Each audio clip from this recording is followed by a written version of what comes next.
తాడ్వాయి, ఏటూరు నాగారం, కన్నాయిగూడెం, మంగపేట మండల కేంద్రాల్లో ప్రజాపాలనలో ప్రగతిపథం కార్యక్రమాలు జరిగాయి.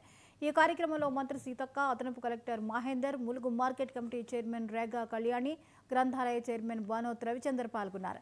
ఈ సందర్భంగా నూతన రేషన్ కార్డులను లబ్ధిదారులకు మంత్రి, అదనపు కలెక్టర్లు పంపిణీ చేశారు. ఇందిరమ్మ ప్రభుత్వం ప్రవేశపెట్టిన అన్ని పథకాలను మహిళల పేరుతో అందిస్తున్నాం.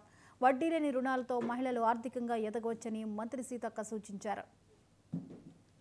మరి మంజూరు చేయడం, వాటికి ప్రతి నెల అంటే ఏ నెల వచ్చినా ఆ నెల అడిషనల్ గా జమ చేస్తూ కరెంట్ వస్తుంది. కరెంటు బిల్లులు కట్టడం అనేది లేదు. ఎవరికైనా ఒకవేళ అట్లాంటిది రాకుంటే ఎంఆర్ఓలను కలవండి, మీకు ఆ కారణాలు ఏదో చెప్తారు.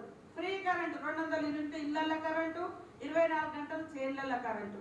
అట్లనే మీ దగ్గర మనం అందరికి తెలుసు, అయితే పెంకటిల్లులు, అయితే గుడిసెలు, ఎప్పుడో వచ్చినటువంటి ఇల్లులు, మధ్యలో ఇల్లులు రాలేదు.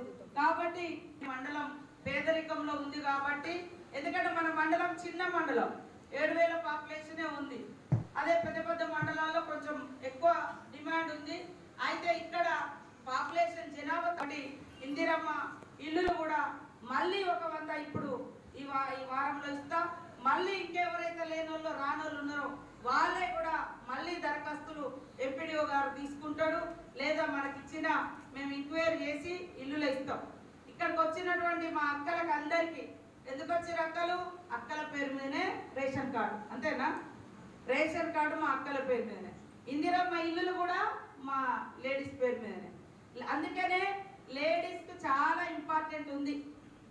ఇవాళ మనకేదైనా ఆపద ఉన్నా, ఏదైనా కష్టం ఉన్నా దుకాణదారుల దగ్గర పోయి వడ్డీలకు తెచ్చుకుంటున్నాం. ఆ వడ్డీ కట్టలేక, అసలు కట్టలేక ఉన్న భూమి, ఉన్న ఇల్లు తాకట్టు పెట్టేస్తున్నారు.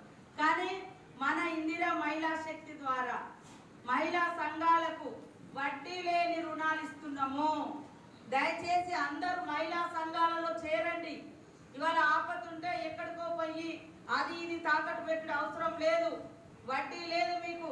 బ్యాంకులలో నుంచి ఒక్కొక్క మహిళా సంఘానికి 10 లక్షలు, 20 లక్షల వరకు ఇప్పటి వరకు రాష్ట్ర వ్యాప్తంగా ఈ సంవత్సర కాలంలో 26,000 కోట్లు మహిళా సంఘాలకు ఇచ్చినాం.